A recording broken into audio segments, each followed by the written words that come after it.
한이라고 많이 들으셨을 겁니다. 한국 사람은 한의 감정을 가지고 있다라고 얘기를 하는데 이 한 또는 화라고도 할 수 있을 것 같습니다. 요즘엔 오히려 한이라는 표현보다 모든 사람들이 화가 나 있다 하는 표현이 더 적절할지도 모르겠어요. 근데 이 한을 이제 화나 억울함, 아쉬움, 슬픔이 모두 응어리져 쌓인 것, 이렇게 사전에서는 얘기를 하고 있습니다. 그리고 이것이 쌓이고 쌓이면 결국에는 뇌에 변화를 주게 됩니다. 뇌의 연결성에 변화를 주게 돼서 다양한 형태의 화병을 만들죠. 이 화병이라는 거는 정신과 진단 기준에서 지금은 빠졌습니다만 얼마 전까지만 해도 정신과 영역에서도 진단명이 있었고 한의학 영역에서는 지금도 진단명으로 남아 있습니다. 이 화병은 그 화병 자체가 문제가 아니라 장기적으로는 정신, 신체적 문제를 포함한 모든 가속노화 현상의 씨앗이 된다는 게 제 생각입니다. 이 화병을 어떻게 관리를 하고, 그러니까 스트레스 호르몬이 우리 몸과 마음에 피해를 낳지 않기 위해서 우리가 어떻게 살아야 될지에 대해서 말씀을 드려볼 것입니다. 우리나라는 번뇌와 분노의 대한민국이라고 해도 과언이 아닐 겁니다. 이런 것들 때문에 지금 한국 사람들이 화가 나 있을 수밖에 없는 것 같습니다. 커리어가 불안정하고요, 젊은 사람들은. 또 재정 상태도, 거주 상태도 모두 불안정하죠. 이런 것들이 항상 삶에서 기저에 깔려있는 스트레스로 작용을 하고요. 그 상황에서 이 여러 가지 도파민들이 있습니다. 도파민이라는 보상 호르몬의 자극원들이 존재하는데 이 도파민의 자극원들은 일시적으로는 기분을 좋게 만들지만 이것들이 빠져나갈 때는 스트레스 호르몬을 만들어냅니다. 초가공 식품, 형태를 알 수 없게 많이 가공된 식품들, 그리고 당부하가 높은 식품들을 많이 드시고요. 또 빠르게 배달되는 쇼핑 플랫폼들 사용하시고, 또 수면 박탈과 설계된 도파민이 동반된 것이 이제 유튜브나 넷플릭스, 그리고 틱톡 이런 것들이 있겠습니다. 심지어 요새는 투자도 투기처럼 모두들 하시죠. 이제는 코인이 많이 떨어졌네요. 근데 한동안 코인 좋을 때는 코인 거래소나 또는 주식이 좋을 때 로빈후드 이런 것들을 이용해서 굉장히 도박처럼 투자를 하셨고, 또 모든 SNS, 사회관계망 서비스도 어떻게 보면 누가 좋아요를 눌러주고 리트윗을 해주고 이런 것들이 도파민을 만들어줍니다. 도파민이 줄 때는 기분이 좋지만 안 나올 때는 결국에는 스트레스 호르몬이 나오게 됩니다. 그것은 번뇌를 만들지요.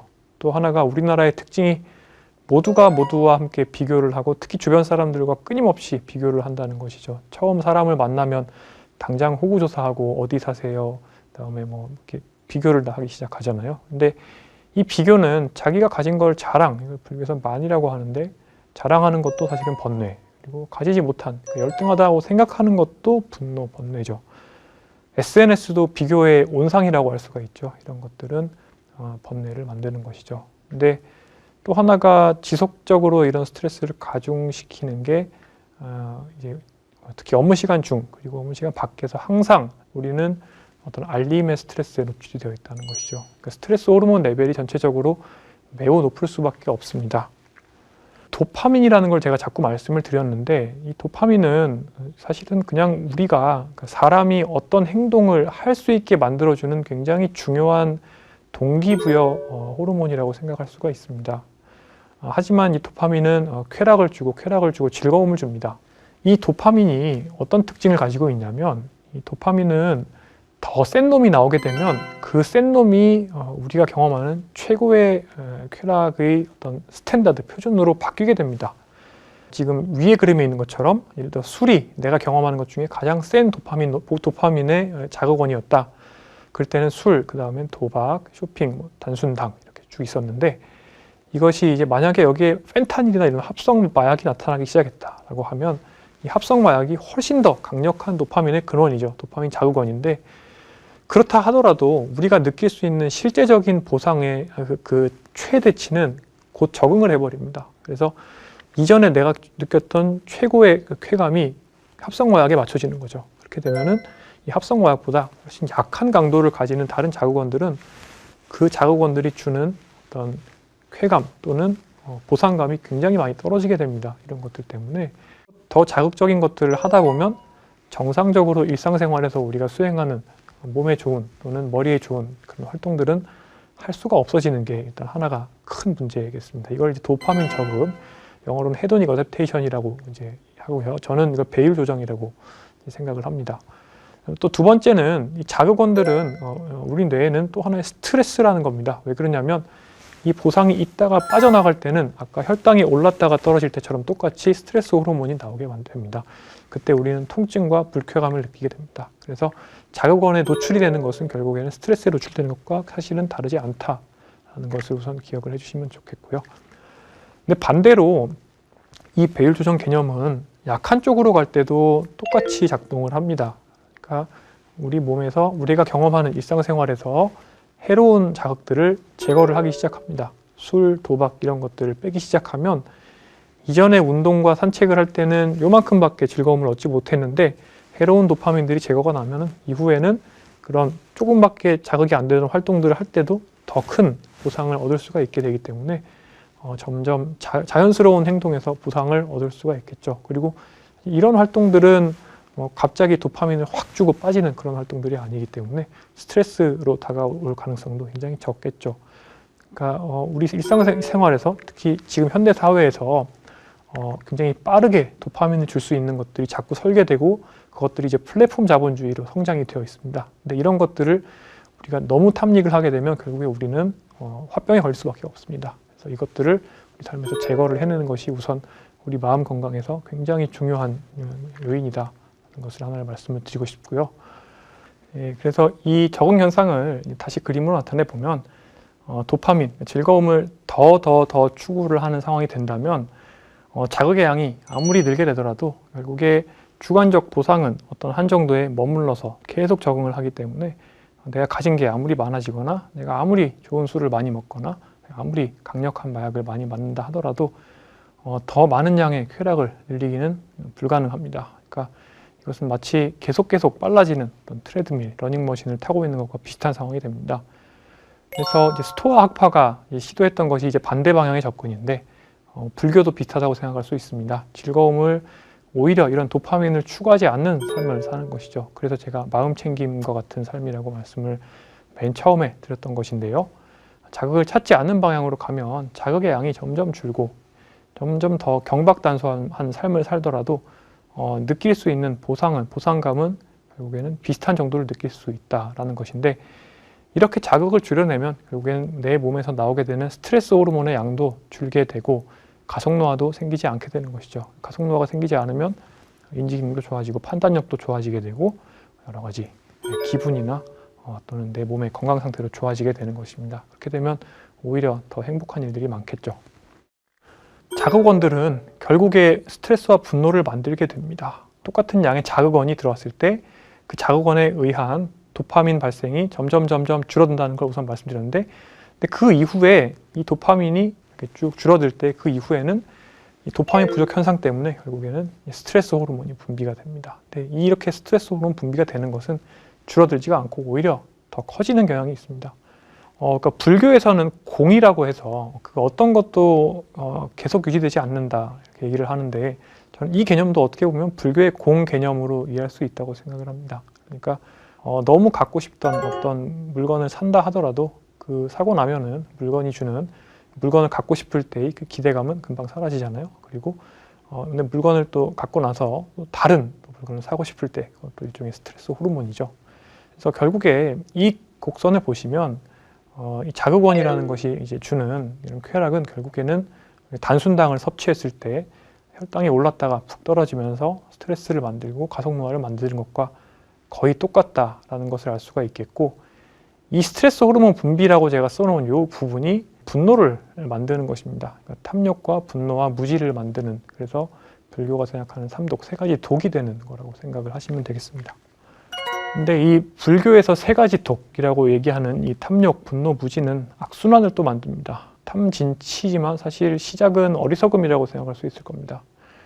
행복을 달성하는 것, 사람의 행복을 달성하는 것을 욕심을 채우는 일로 잘못 생각을 하는 거죠. 욕심을 채우면 또는 자극원을 더 많이 우리가 경험을 하면 행복할 거다라는 잘못된 가정, 이게 사실은 가속노화 행위인데 그게 아니라 나한테 도움이 되는 일일 거다라고 가정을 잘못 이해하고 우리 뇌 시스템을 잘못 이해하고 에고의 욕심은 결국에 채워질 수 있다고 오해를 하고 그렇게 채워 놓으면 나의 행복이 유지가 될 거라고 오해하는 이게 어리석음입니다.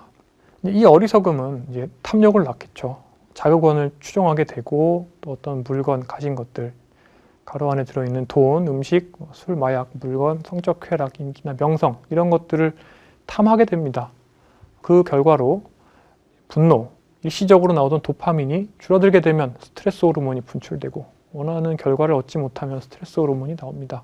그런데 이렇게 스트레스 호르몬이 자꾸 나오다 보면은 뇌의 앞부분과 뇌에서 공포나 걱정을 이제 처리하는 부분들, 이런 부분들의 구조적인 변화가 생기고요. 또 뇌 안에 여러 가지 연결성의 변화가 생기는데 이런 연결성의 변화는 어리석음과 탐욕의 증가, 그러니까 인지 기능이 떨어지거든요. 판단력이 나빠지고 어리석음과 탐욕의 증가로 이어집니다. 결국에 가속노화 악순환의 사이클이 돌기 시작을 하는 것이죠. 그렇게 해서 이 분노는 탐욕을 낳고 분노는 어리석음을 낳고요. 어리석음은 탐욕을 낳고 탐욕은 분노를 낳습니다. 이런 악순환 때문에 우리가 어떤 것을 좇는 것, 욕심을 부리는 것은 결국에 가속노화로 이어질 수밖에 없습니다.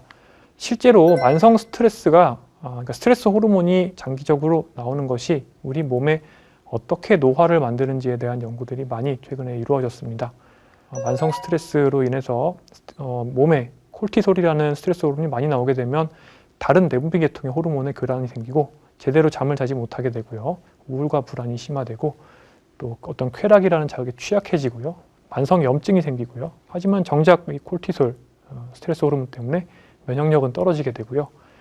이 콜티솔은 굉장히 빠르게 뼈와 근단백을 녹일 수 있는 또 물질입니다. 이런 것들을 녹여내게 되고 세포 노화는 가속됩니다. 그렇기 때문에 가속 노화의 악순환, 실제로 내 머릿속에서 만들어진 마음속에서 이루어진 탐진치의 그 악순환이 우리 몸으로 퍼져서 가속 노화의 악순환을 만들게 됩니다. 이런 것들이 생물학적으로도 잘 연구가 된 것입니다.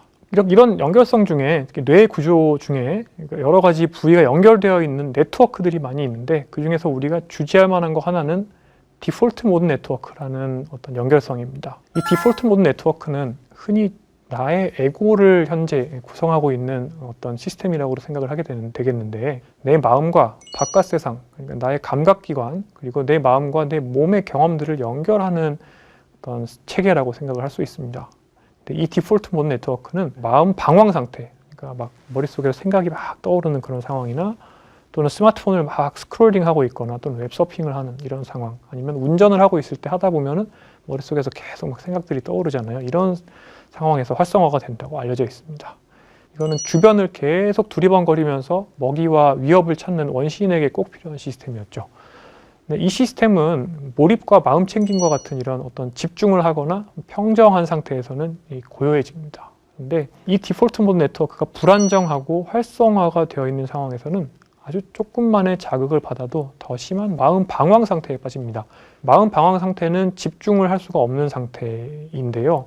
결론적으로는 이건 어떤 것을 의미를 하냐면 스마트폰의 자극, 알림의 자극, 트위터, SNS 이런 것들을 보시는 상황이 되면 모든 사람들이 다 원래는 ADHD 소인이 없는 분들인데도 ADHD처럼 변하게 된다는 것을 의미를 합니다.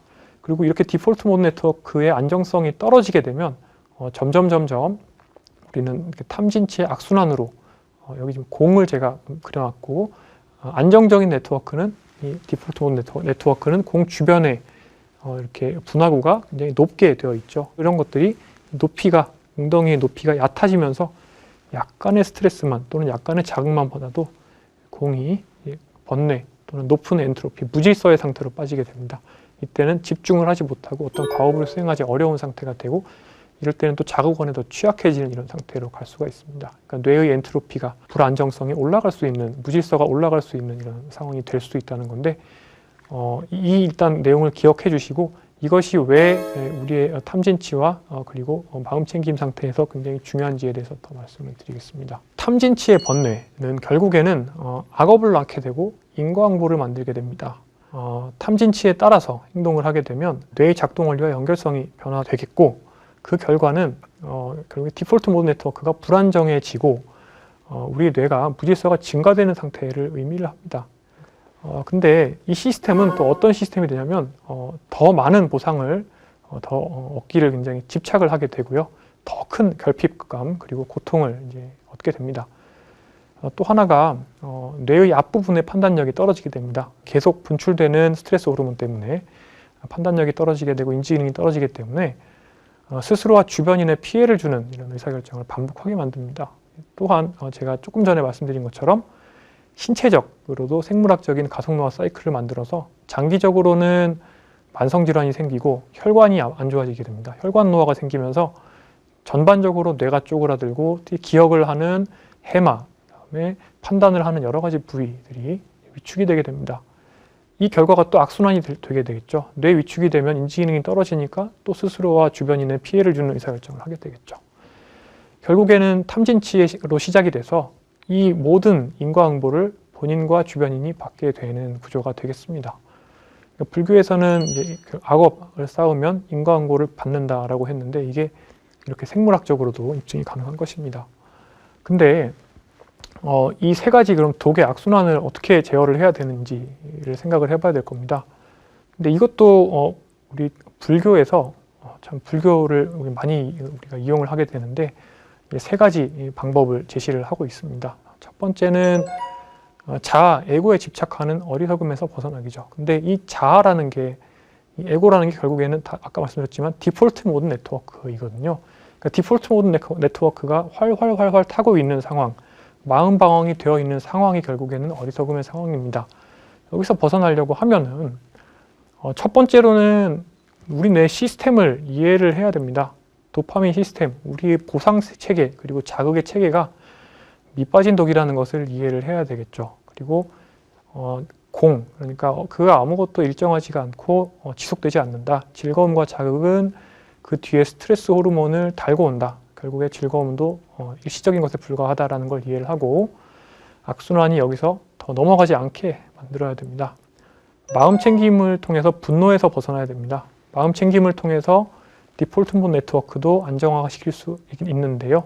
마음 챙김은 쉽사리 스트레스 호르몬이 활활 타오르는 걸 차단할 수가 있죠. 또 하나가 우리 뇌 작동 체계를 우리가 살펴볼 수 있습니다. 마음 챙김을 하다 보면은 내가 지금 화가 나는구나, 내가 욕심이 나는구나, 이런 것들을 조금 더 예민하게 이렇게 쪼개서 볼 수가 있게 되는데 이 결과로 스트레스 호르몬이 나오는 것을 차단하게 되면 뇌 자체가 타버리는 걸 막을 수가 있겠죠. 세 번째는 어떤 계율을 지키는 겁니다. 탐욕의 대상이 되는 여러 가지 가속노화 요인 또는 자극원들을 삶에서 제거하는 것입니다. 불교에서는 오계라고 해서 살생, 훔치는 것, 그릇된 성관계, 거짓말, 술에 취하는 것, 이런 것들을 피해야 한다고 했죠. 근데 현대사회의 자극원들은 이것에 그치지가 않습니다. 너무 많습니다. 잘못된 식사, 부족한 운동, 그리고 여러 가지 중독될 수 있는 자극원들, 수면 부족, 잘못된 인간관계, 이 모든 것들이 다 이제 가속노화 요인이 되겠습니다. 이런 것들을 세 가지를 동시에 차단을 하는 것이 필요하겠고 이것들을 이해를 하시고 삶에 적용을 하시는 게 필요하겠습니다. 결론적으로 마음 챙김이라는 게 계속 나옵니다. 마음 챙김은 고번뇌 상태, 탐진치의 악순환에 빠지지 않기 위한 굉장히 가장 효과적인 방법이고 우리가 휴식을 한다고 할 때 휴식 시간에 스마트폰을 스크롤링을 하고 있으면 디폴트 모드 네트워크가 계속 활성화된 상태고 마음 방황이 이어집니다. 뇌는 휴식을 취하지 못하고 번뇌가 심해집니다. 뇌에 있는 아까 공으로 보셨던 그 나의 상태를 안정 상태로 올려놓으려면 마음 챙김을 해야지 뇌는 원위치가 되고 휴식을 취할 수 있습니다. 마음 챙김 훈련을 3개월, 6개월, 1년 이상 이렇게 계속 하다 보면은 디폴트 모드 네트워크가 안정되어서 웬만한 자극을 받아도 공은 원래 자리에서 빠져나오지 않게 됩니다. 마음 챙김을 할 수 있는 방법은 마음 챙김 명상이나 초월 명상 일부 가능하고 기도, 산책, 기타 다양한 수련 방법들이 존재할 텐데요. 결론적으로는 이 탐진치라는 개념을 2000년 전에 이미 인류가 알았고 이 번뇌에 휩싸인 뇌가 되지 않기 위해서 인류가 2000년 이상 수련해온 방법이라고 생각할 수가 있겠습니다. 어떻게 보면 마음 챙김 습관은 결국에 인류가 만든 종교와도 굉장히 일맥상통하는 것인데 종교는 차축시대, 2000년 전에 국가가 생기고 사람들이 이제 모이기 시작했을 때 근본적으로 사람의 스트레스와 고통을 이해를 해서 이것들이 스스로를 해치는 활동으로 퍼져나가는 것을 완화하고 사람들이 황금률과 은율을 지켜서 서로 잘 살 수 있게 만들기 위한 그런 인류의 발명품이라고 생각할 수 있을 것 같습니다. 한편으로 우리나라에서 굉장히 우려스러운 부분은 시간이 지나면서 젊은 세대에서 종교를 믿는 사람의 비율이 빠르게 줄고 있다는 것이죠. 종교라도 믿으면 적어도 일주일에 한 번씩 마음 챙김을 할 수 있고 어떻게 살아야 될지에 대한 계율을 배울 수 있는 시간이 되는데 이런 기회가 줄고 있다는 것은 상당히 좀 우려스러운 부분일 겁니다. 그래서 종교에 대해서도 여러 가지 증거들이 있습니다. 종교 활동은 규칙적으로 마음 챙김을 할 수 있는 기회고 말씀드린 것처럼 2000년 동안 인류가 시행착오를 거치면서 체계적으로 마음을 다스리는 방법을 만든 건데 연구를 해보면 종교에 참여하는 것은 미래에 실제로 노쇠가 생길 가능성을 줄여주고요. 또 종교 참여나 영성은 건강 장수화로 관련이 있습니다. 계율이라는 것은 가속노화 생활 습관에 휩싸이지 않기 위한 방법이죠. 이동성 도메인에 대해서 전 시간에 봤는데 이동성 도메인을 마음 건강이랑 연결하는 방법도 있습니다. 호흡 명상을 하거나 또는 기공 수련을 하거나 지금 이 그림은 참장이라고 해서 서서 하는 명상이죠. 근데 보시면은 중립 자세로 하지만 약간 엉덩이를 낮춰서 빈 의자에 이제 서는 것처럼 해서 명상을 하는 것입니다. 이렇게 하면 자세 근육을 키우면서 동시에 명상을 할 수가 있습니다. 태극권이나 이런 것들도 보면은 마음과 몸을 약간 동시에 챙기는 그런 것이라고 할 수가 있고요. 몰입에 대해서도 조금 생각을 해봐야 되겠습니다. 앞으로 이제 생애 주기가 굉장히 길어지기 때문에 새로운 것을 배우고 또 갈고 닦을 수 있는 능력을 유지해야 됩니다. 그런데 이 몰입이라는 거는 굉장히 고도의 마음 챙김된 상태가 되어서 어떤 과업을 할 때 나를 잊을 수 있는 것을 의미를 합니다. 그러니까 어떤 불필요한 자극원이 없고 마음 방어이 낮아진 상태에서만 달성이 가능하고요. 마음 챙김 연습을 열심히 해서 내 디폴트 모드 네트워크의 안정성이 높아진 상태가 되면 몰입의 통로가 늘어납니다. 그러니까 남들은 몰입을 못하는 상황에서도 나는 몰입을 할 수가 있게 됩니다. 그래서 마음 챙김을 통해서 몰입 역량을 만드는 것도 마음 건강에 중요하다 기억해 주시면 좋겠습니다. 또 하나는 충분한 수면입니다. 우리나라 사람들이 가장 경시하는 것이 아마 수면일 겁니다. 확실하게 치매를 일으킬 수 있는 가속노화 인자 중에 사람들이 정말 경시하는 것이죠. 사람은 통상적으로 평균적으로 7.5시간 플러스 마이너스 1시간 정도 잠을 자줘야 되는데 우리나라는 고등학생은 5.8시간 정도 매일 자는 걸로 통계가 돼 있고 성인은 6.7시간 자는데요. 7시간 잘 사람이 6시간 계속 자게 되면 10년 정도 일찍 치매가 생긴다 이렇게 연구가 되어 있고 오른쪽 그래프에서도 1시간, 수면 시간을 줄이게 되면 미래에 치매 걸릴 가능성이 2배 정도 늘어난다 이렇게 되어 있습니다. 결론적으로 수면 부족한 사람한테 잠을 더 자는 것은 치매 예방약이라고 생각을 할 수가 있습니다. 여러분들 많은 경우에 치매 예방약 처방해달라고 이렇게 의원이나 병원에 가시는 경우가 많습니다. 실제로 치매 예방약은 존재하지 않는데요. 치매 예방약을 하나 꼽는다면 양질의 수면이 가장 효과적인 치매 예방약이 되겠습니다. 우리나라 사람들은 정말 잠을 아끼는 분들이 많고 밤늦게까지 일하시는 분들이 많고 새벽에 일찍 일어나서 뭘 더 하시려는 분들이 많은데요. 2주간 매일 1시간씩만 잠을 아끼면요. 혈중 알코올 농도가 0.08%와 비슷한 상당히 취한 상태가 되는데 이런 수면 부족 상태는 역시 만성적인 콜티솔, 그러니까 스트레스 호르몬의 증가를 만들어냅니다. 그 결과는 첫 번째로 동화저항, 없던 사람도 동화저항이 생겨서 운동을 열심히 해도 근육이 빠집니다.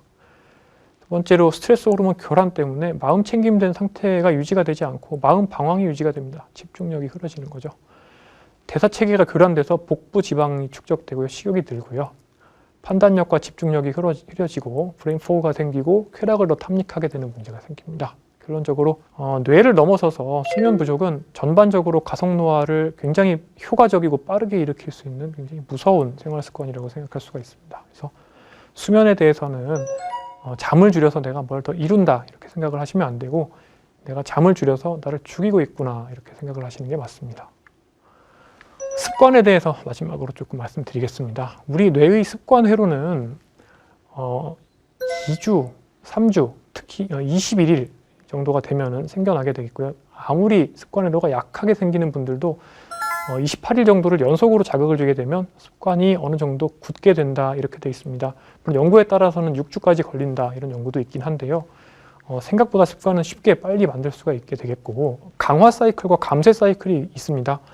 코로나19 감염자가 확산되는 걸 보실 때 이제 R 제로 값이라는 것들을 보셨을 텐데 그 R 제로 값이 1이 넘으면 그때부터는 갑자기 기하급수적으로 감염자가 늘게 됩니다. 비슷하게 습관은 너무 이 습관 회로가 소실되기 전에 매일매일 자극을 주게 되고 그것을 충분한 강도로 주게 되면 굉장히 빠르게 습관을 만들 수가 있습니다. 근데 이것은 나쁜 습관도 마찬가지입니다. 나쁜 습관을 하루, 이틀, 3일, 첫 3일이 제일 어렵습니다. 3일 동안 절대 하지 않고 그 다음부터 단칼에 딱 없앤 다음에 통상적으로는 한 3, 4주 정도만 지나면 습관이 사라진 상태가 굳어버립니다.